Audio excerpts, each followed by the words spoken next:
Olá, irmãos amados, graça e paz a todos. Sejam muito bem-vindos a mais um vídeo do canal Uma Mente em Cristo. Eu sou a Kissela e hoje, para honra e glória do nosso Pai, faremos a leitura do 191º dia, seguindo com o livro de 1 Crônicas, capítulo 9, versículo 1 ao capítulo 10, versículo 14. Livro de Atos, capítulo 27, versículos 21 ao 44. Salmos, capítulo 8, versículos 1 ao 9. E Provérbios, capítulo 18, versículos 23 e 24. Amados, antes de iniciarmos a leitura, vamos agradecer ao nosso Pai? Pai amado, graças te damos por tudo. Te agradecemos pelo teu amor, pelo teu cuidado, pelo teu sustento, pelo livramento. E te pedimos perdão por todos os nossos pecados, pois somos totalmente dependentes da tua misericórdia. Te pedimos que o Espírito Santo de Deus nos dê a direção nessa leitura, para que nós tenhamos o entendimento da tua palavra, de acordo com a tua vontade. Que esse estudo aproxime a nossa vida da tua presença. Que assim seja em nome do Senhor Jesus Cristo. Amém. Livro de 1 Crônicas, capítulo 9, versículo 1 ao capítulo 10, versículo 14. Todo Israel foi registrado por genealogias e inscrito no livro dos reis de Israel. E Judá foi levado para o exílio à Babilônia por causa da sua transgressão. Os primeiros habitantes que de novo vieram morar nas suas propriedades e nas suas cidades foram os israelitas, os sacerdotes, os levitas e os servidores do templo. Porém, alguns dos filhos de Judá, dos filhos de Benjamim e dos filhos de Efraim e Manassés habitaram em Jerusalém. Utai, filho de Amiúde, filho de Onri, filho de Inri, filho de Bani, dos filhos de Pérez, filho de Judá, dos Silonitas, Asaías, o primogênito, e os seus filhos, dos filhos de Zerá, Jeuel e os seus irmãos, 690 ao todo. Dos filhos de Benjamim, Salu, filho de Mesulão, filho de Odavias, filho de Asenuá, Ibnéias, filho de Jeroão, e Elá, filho de Uzi, filho de Micre e Mesulão, filho de Cefatias, filho de Reuel, filho de Ibnijas e os seus irmãos, segundo as suas gerações, 956 ao todo. Todos estes homens foram chefes de famílias nas casas de suas famílias. Dos sacerdotes, Jedaías, Jeoiaribe, Jaquim, Azarias, filho de Ilquias, filho de Mesulão, filho de Zadok, filho de Meraiote, filho de Aitube, chefe da casa de Deus. Adaías, filho de Jeroão, filho de Pazur, filho de Malquias, e Massai, filho de Adiel, filho de Jezerá, filho de Mesulão, filho de Messilemite, filho de Imer, bem como os seus irmãos, chefe das suas famílias, 1760 ao todo, homens capazes para a obra do ministério da casa de Deus. Dos levitas, Semaías, filho de Assub, filho de Asricão, filho de Assabias, dos filhos de Merari, Baquebacar, Eres, Galal e Matanias, filho de Mica, filho de Zicre, filho de Asaf, Obadias, filho de Semaías, filho de Galal, filho de Gedutum, Berequias, filho de Asa, filho de Eucana, morador das aldeias de Netofatitas.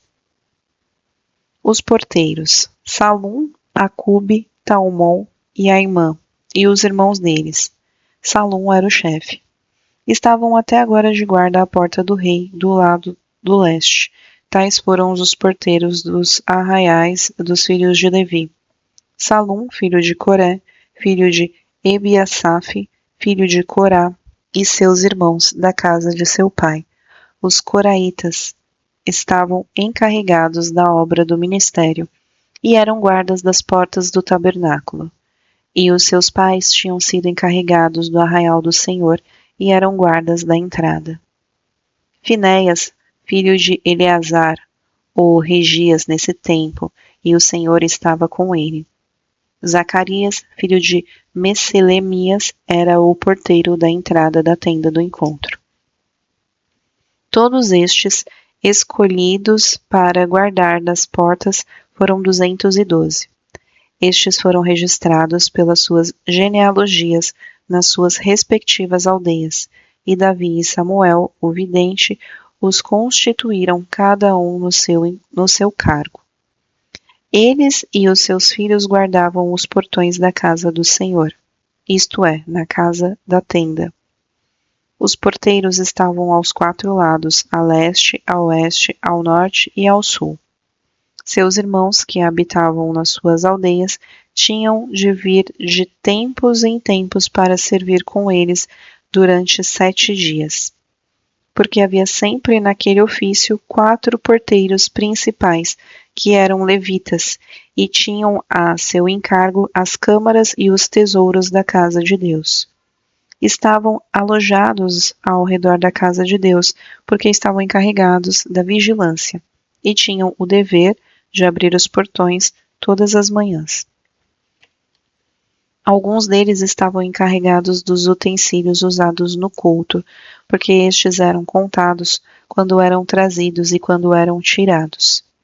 Outros havia que estavam encarregados dos móveis e de todos os objetos do santuário, bem como da melhor farinha, do vinho, do azeite, dos incensos e das especiarias.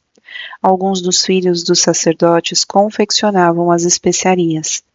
Matitias, dentre os levitas, o primogênito de Salum, o coraíta, era o encarregado de fazer os pães para as ofertas. Outros dos seus irmãos, dos filhos dos coatitas, tinham o encargo de preparar os pães da proposição para todos os sábados. Quanto aos cantores, chefes das famílias entre os levitas, ficavam alojados nas câmaras do templo e estavam isentos de outros serviços, porque dia e noite estavam ocupados no seu serviço. Estes foram chefes das famílias entre os levitas, chefe em suas gerações, e moravam em Jerusalém. Em Gibeão habitou Jeiel, pai de Gibeão, cuja mulher se chamava Maaca, e também o seu filho primogênito, Abidom, e ainda Zur, Quis, Baal, Ner, Nadab, Gedor, Aiô, Zacarias e Miclote. Miclote gerou Simeia. Estes moravam em Jerusalém, perto dos seus irmãos. Ner gerou Quis, e Quis gerou Saul. Saul gerou Jonatas, Malquissua, Abinadab e Esbaal. Filho de Jonatas foi Meribe-Baal, e Meribe-Baal gerou Mica. Os filhos de Mica foram Pitom, Meleque e Tareia. Acaz gerou Jairá, e Jairá gerou Alemete, Asmavete e Zinri. E Zinri gerou Moza. Moza gerou Bineá, de quem foi filho Refaías, de quem foi filho Eleasa, de quem foi filho Azel. Azel teve 6 filhos, cujos nomes foram Asricão, Bocru, Ismael, Searias, Obadias e Anã. Todos estes foram filhos de Azel. Os filisteus lutaram contra Israel, e os homens de Israel, fugindo da presença dos filisteus, caíram mortos no monte Gilboa. Os filisteus perseguiram Saul e seus filhos e mataram Jonatas, Abinadab e Malquissua, filhos de Saul. A batalha se intensificou contra Saul. Os flecheiros o avistaram e ele foi ferido gravemente. Então Saul disse ao seu escudeiro: arranque a sua espada e atravesse-me com ela, para que não venham estes incircuncisos e zombem de mim. Mas o seu escudeiro não quis fazer isso, porque estava com muito medo. Então Saul pegou a sua própria espada e se lançou sobre ela. Quando o escudeiro viu que Saul estava morto, também se lançou sobre a espada e morreu com ele. E assim morreram Saul e os seus 3 filhos, e toda sua casa morreu juntamente com ele. Quando os homens de Israel que estavam no vale viram que o exército de Israel fugiu e que Saul e seus filhos estavam mortos, abandonaram as cidades e fugiram. E vieram os filisteus e habitaram nelas. E aconteceu que no dia seguinte, quando os filisteus foram tirar os despojos dos mortos, encontraram Saul e os seus filhos caídos no monte Gilboa. Despojaram os mortos, pegaram a cabeça de Saul e as suas armas, e enviaram mensageiros pela terra dos filisteus ao redor, para levar as boas novas a seus ídolos e ao povo. Puseram as armas de Saul no templo de seu Deus, e a sua cabeça a fixaram no templo de Dagom.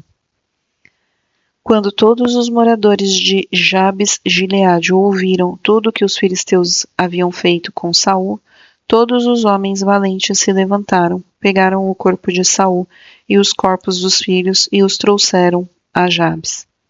Depois sepultaram os ossos deles debaixo do arvoredo em Jabes, e jejuaram 7 dias. Assim, Saul morreu por causa da transgressão cometida contra o Senhor, por causa da palavra do Senhor, que ele não tinha guardado, e também porque consultou uma médium e não o Senhor, que por isso o matou e transferiu o reino a Davi, filho de Jessé. Livro de Atos, capítulo 27, versículos 21 ao 44. Havendo todos estado muito tempo sem comer, Paulo, pondo-se em pé no meio deles, disse: Senhores, na verdade era preciso terem me atendido e não partir de Creta, para evitar este dano e perda. Mas agora aconselho que tenham coragem, porque nenhuma vida se perderá, mas somente o navio. Porque esta mesma noite um anjo do Deus a quem pertenço e a quem sirvo esteve comigo dizendo: Paulo, não tenha medo, é preciso que você compareça diante de César, e eis que Deus, por sua graça, lhe deu todos os que navegam com você. Portanto, senhores, tenham coragem, pois eu confio em Deus que tudo vai acontecer conforme me foi dito. Porém, é necessário que sejamos arrastados para alguma ilha. Quando chegou a 14ª noite, sendo nós batidos de um lado para o outro no mar Adriático, por volta da meia-noite, os marinheiros pressentiram que se aproximavam de alguma terra. E lançando a sonda, viram que a profundidade era de 36 metros, passando um pouco mais adiante, tornando era de 27 metros. E receosos de que fossem atirados contra lugares rochosos, lançaram da popa quatro âncoras e oravam para que rompesse o dia. Nisto, os marinheiros tentaram escapar do navio. Arriaram o bote no mar, a pretexto de que iam largar âncoras da proa. Paulo disse ao centurião e aos soldados: Se estes não permanecerem a bordo, vocês não poderão se salvar. Então os soldados cortaram os cabos do bote e o deixaram afastar-se. Enquanto amanhecia, Paulo rogava a todos que se alimentassem, dizendo: Hoje é o 14º dia em que, esperando, vocês estão sem comer, não tendo provado nada. Por isso peço que comam alguma coisa, pois disto depende a sobrevivência de vocês, porque nenhum de vocês perderá nem mesmo um fio de cabelo. Tendo dito isto, pegando um pão, deu graças a Deus na presença de todos e depois o partiu, começou a comer. Todos ficaram mais animados e se puseram também a comer. Estávamos no navio 276 pessoas ao todo. Refeitos com a comida, aliviaram o navio jogando o trigo no mar. Quando amanheceu, não reconheceram a terra, mas avistaram uma enseada onde havia uma praia.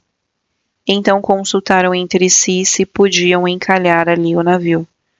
Cortando os cabos das âncoras, deixaram que ficassem no mar.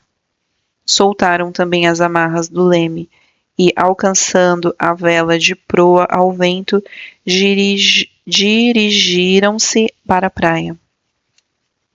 Dando, porém, num lugar onde duas correntes se encontravam, encalharam ali o navio. A proa encravou-se e ficou imóvel, mas a polpa se despedaçava pela violência das ondas. O parecer dos soldados era que os presos deviam ser mortos, para que nenhum deles fugisse nadando. Mas o centurião, querendo salvar Paulo, impediu-os de fazer isto. Ordenou que os que soubessem nadar fossem os primeiros a lançar-se ao mar e alcançar a terra. Quanto aos demais, que se salvassem uns em tábuas e outros em destroços do navio. E foi assim que todos se salvaram em terra. Ao mestre de canto, segundo a melodia, os lagares. Salmo de Davi. Ó Senhor, Senhor nosso, como é magnífico o teu nome em toda a terra. Pois puseste nos céus a tua majestade, da boca de pequeninos e crianças de peito, suscitaste força por causa dos teus adversários, para fazeres emudecer o inimigo e o vingador. Quando contemplo os teus céus, obra dos teus dedos, e a lua e as estrelas que estabeleceste, que é o homem para que dele te lembres, e o filho do homem para que o visites. Fizeste-o, no entanto, por um pouco menor do que Deus, e de glória e de honra o coroaste. Deste-lhe domínio sobre as obras da tua mão, e sob seus pés tudo lhe puseste, ovelhas e bois, todos e também os animais do campo, as aves do céu, os peixes do mar, e tudo o que percorre as veredas dos mares. Ó Senhor, Senhor nosso, como é magnífico o teu nome em toda a terra. Livro de Provérbios, capítulo 18, versículos 23 e 24. O pobre fala com súplicas, mas o rico responde com dureza. Quem tem muitos amigos pode cair em desgraça, mas há amigo mais chegado que um irmão.